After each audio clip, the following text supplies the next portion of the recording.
सुना है राणा साहब, आपके घर का इंतखाब हुआ है, आपकी रिहाइश का आपकी रेजिडेंस का बतौर न्यूट्रल वेन्यू कायदे इख्तलाफ और लीडर ऑफ द हाउस के दरमियान। देखिए, न्यूट्रल वेन्यू के तौर पे यकीनन उन्होंने ये फरमाया था कि हम आपकी तरफ जो है वो आ जाते हैं तो वहाँ पे वज़ीर-ए-आज़म साहब भी आ जाएं। लेकिन मामला ये है कि ये कोई खुफिया मुलाकात करने की क्या ज़रूरत है, और एक लीडर ऑफ द अपोजिशन और लीडर ऑफ द हाउस वज़ीर-ए-आज़म को इस तरह से जो है वो दाएं बाएं क्यों मिलना है। अच्छा, वो ख़त लिखे या वो मैंने तो खैर कई दफ़ा उनसे पूछा भी है और मैंने उनको कहा भी है कि आप जब चाहेंगे, ये मेरी ज़िम्मेदारी है, मैं वज़ीर-ए-आज़म साहब से टाइम तय करके तो मैं बल्कि आपको साथ ले चलूँगा, आप वहाँ पे तशरीफ़ लाएँ। वज़ीर-ए-आज़म हाउस कोई वज़ीर-ए-आज़म की ज़ाती मलकियत तो नहीं है। नहीं, वो कहते हैं हुकूमती इमारत है ना जी, लीडर ऑफ द हाउस का दफ्तर है वो, तो वो न्यूट्रल वेन्यू नहीं है। शायद उनका घर आपको न्यूट्रल लगता है। अगर न्यूट्रल नहीं तो न्यूट्रल घर तो खैर मेरा भी नहीं, वो भी हुकूमती घर है। आप भी कैबिनेट का मेंबर है। वो न्यूट्रल जो है वो अगर ऐसे ही चाहते हैं तो मेरा ख्याल है कि स्पीकर जो चैम्बर जो है वहाँ पे वो अपोजिशन के दोस्त अक्सर तशरीफ़ ले जाते हैं, और वज़ीर-ए-आज़म ने वैसे उनको ये ऑफ़र भी की हुई है कि भाई अगर हम मेरे पास नहीं आना चाहते तो आप जो है वो स्पीकर चैम्बर तशरीफ़ ले जाते हैं रोज़, तो मुझे हुक्म कीजिएगा, मैं वहाँ पे आ जाऊँगा, वहाँ पे बैठ के बात कर लेंगे। अच्छा, तो वहाँ पे कर लें। तो हिचकिचाहट आपको क्या लगता है सर, आपको क्या लगता है कि अचकज़ई साहब क्यों हिचकिचा रहे हैं? सर अचकज़ई साहब क्यों हिचकिचा रहे हैं आपके नज़दीक? हिचकिचा रहे हैं कि उनको पता है कि गाली गलोच ब्रिगेड जो है वो मेरी शामत ले आएगा। अच्छा, अगर मैं इस मिल लिया मैंने वज़ीर-ए-आज़म से तो, और उन्होंने एक दो दफ़ा कहा भी है कि हमें पहले इमरान खान साहब से मिलाएं ताकि उनसे इजाज़त लेके फिर आपसे मिलें। अच्छा, तो मेरा ख्याल है कोई इस वजह से वो वज़ीर-ए-आज़म से मिलने में अभी जो है वो हिचकिचा रहे हैं। अच्छा जी। वज़ीर-ए-आज़म साहब की तरफ से बिल्कुल अपोजिशन को, बल्कि अपोजिशन के तमाम मेंबर्स को जब भी मिलना चाहे, वज़ीर आला KPK ने जब भी ख्वाहिश ज़ाहिर की है या जो मीटिंग हुई है जिसमें उनकी आमद थी तो उन्होंने बड़ा उनको वेलकम किया है। इस निज़ाम में मौजूद लोगों को वज़ीर आला खैबर पख्तूनख्वा कहते हैं जी, मतलब माज़रत के साथ बड़े सब ये ढीठ हैं और बेशर्म है, इदारे इन्होंने तबाह कर दिए हैं, अदालतें इन्होंने तबाह कर दी हैं, इनका एक ही मकसद है इमरान खान को जेल में रखना और ये कि उसको ख़त्म करना और उनकी बहनों की उनसे मुलाकात ना होने देना। चले, मैं बहनों की बात भी बाद में, अगर अचकज़ई साहब की मजबूरी है क्योंकि लीडर ऑफ दी हाउस वो बने हैं, लीडर ऑफ दी अपोजिशन वो बने हैं तहरीक इंसाफ के भी सपोर्ट से यकीनी तौर पर, तो क्या मुज़ायका है राणा साहब कि उनकी मुलाकात करवा दें खान साहब से? चले आप एक स्टेप आगे, उनकी है ना।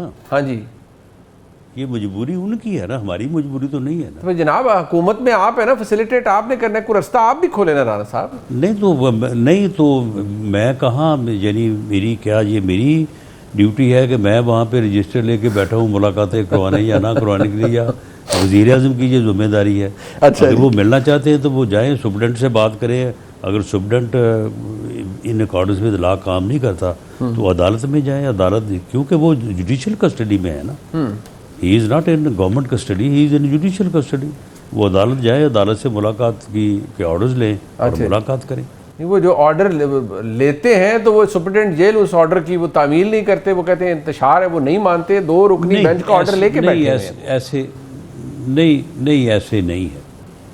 मुलाकात के जो रूल्स हैं, रेगुलेशन है, लॉ है, उसकी वायलेशन का भी, ये आप दोनों तरफ की बात सुने जी तो फिर आपको सही मालूम होता है। ये पिछले दिनों में जब ये इलाज और डॉक्टरों के मुआयने और उसके में किसी फैमिली के मेंबर्स की शमूलियत का मामला था जी, तो उस वक्त मोहसिन नकवी साहब जो बराह रास्त इस मामले को, जी मुझे बिल्कुल पता है, एक प्रेस ब्रीफिंग में उन्होंने बताया था कि क्या हुआ, कैसे हुआ। तो ये ऐसी बात नहीं है, ये यकतरफा तौर पे जो मर्जी कहते रहें। तो मामला जो है वो इनका भी है कि ये लॉ के मुताबिक, रूल्स के मुताबिक मुलाकात करने को तैयार नहीं है।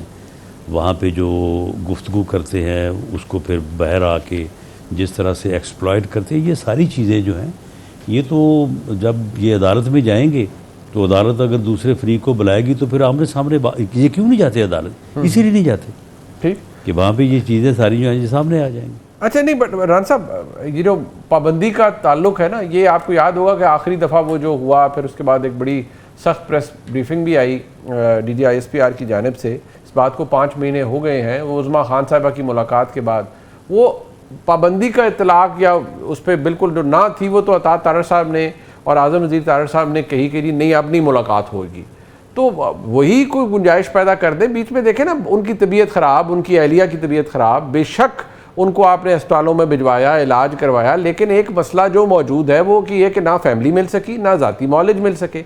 चले उन्होंने बुरा आपके साथ किया होगा, और वज़ीर-ए-आज़म जो उस वक्त लीडर ऑफ द अपोजिशन थे, आज लीडर ऑफ द हाउस हैं, मुझे उनका जुमला याद है, उन्होंने इमरान खान साहब को मुखातिब करके कहा कि आपने तो अपोजिशन को दीवार में चुन दिया है। आज अपोजिशन आपसे ये कह रही है कि आपने तो उनको क्रश कर दिया है। क्या आप ये बात मानते हैं राना साहब? जी बिल्कुल, देखें बात ये है कि बिल्कुल इस बात से जो है वो हमें जो है वो इस तरह से जो है वो ये बात हमारे ज़ुम्मे नहीं कर सकते। देखें मामला ये है कि अगर उन्होंने जो अदालत में तय किया कि इस तरह से मुलाकात होगी, इस तरह से लिस्ट बनेगी, इतने बंदे होंगे, ये वहाँ पे चीज़ होगी, ये नहीं होगी, ये रूल्स होंगे, ये लॉ होगा जी, तो उसकी वायलेशन जो उन्होंने की है तो उसका इल्ज़ाम हमारे ऊपर तो ना डालें। अच्छा जी, ठीक। और अगर उन्होंने वायलेशन की है तो उस वायलेशन के नतीजे में अगर फिर मुलाकात पे पाबंदी लगी है तो वो जो अदालत जिसने तरीक़ाकार तय किया था वहाँ पे जाके बात करें। वहाँ पे ये क्यों नहीं जाते? ये गए सुप्रीम कोर्ट में, सुन रहे, इन्होंने एक बयानिया बनाया कि जी वहाँ पे उनसे तमाम सहूलतें जी जो अदालत से ने दी थी वो छीन ली गई हैं। उन्हें सेल में बंद रखा जाता है, उन्हें टॉर्चर किया जाता है, उनकी लिविंग कंडीशंस ऐसी हैं कि वो उनकी सेहत ख़राब हो रही है, उनके साथ ये मसला हो रहा है। ये गए सुप्रीम कोर्ट में। सुप्रीम कोर्ट ने इन्हीं के वकील जिन्होंने ये पूरा मुकदमा पेश किया था जी, उन्हें कहा कि जी आपको हम फ्रेंड ऑफ कोर्ट मुकर्रर करते हैं, आप जाएं, जाके वो रिपोर्ट लेके आएँ। हमारे पास सुप्रीडेंट की रिपोर्ट है जो वो तो हमें कुछ और बता रही है। सलमान सफदर साहब तशरीफ़ लेके गए जी, उन्होंने वहाँ की जो लिविंग कंडीशंस थी उनको जो आके उन्होंने रिपोर्ट पेश की। सुप्रीम कोर्ट के चीफ जस्टिस साहब ने दोनों रिपोर्टों को देखा, उन्होंने कहा कि ये तो सुप्रीडेंट की रिपोर्ट की तईद करती है। जो उन्होंने कहा कि उन्हें जो ये सहूलतें हासिल हैं वही आपने कहा है कि सहूलतें हासिल हैं, तो वो फिर कहाँ गया वो बयानिया, कहाँ गया वो प्रोपेगेंडा? यानी इस तरह से भी तो करते हैं ना। नहीं, बट वो उस पर ये भी था ना कि उनकी वो उन्होंने उन्होंने कहा कि खान साहब ने बताया है कि मेरी बिनाई 85% या 80% जा चुकी है, 10 या 15% रह गई है, ये भी उन्होंने बताया। और बाद में भी उन्होंने ये बताया। नहीं, बिल्कुल गलत, बिल्कुल गलत है। मतलब आप समझते हैं कि ये बात गलत है कि उनकी बिनाई जा चुकी है? नहीं, सुन लें, नहीं सुन लें, दिसंबर की कोई डेट है। अच्छा जी, जब इनकी बहन नौरीन खान साहिबा की मुलाकात हुई है, उज़मा खान साहिबा की, उनके हाँ उज़मा खान साहिबा की जी, उनकी मुलाकात हुई है और वो तकरीबन 4 या 5 हफ्तों के बाद हुई है जी।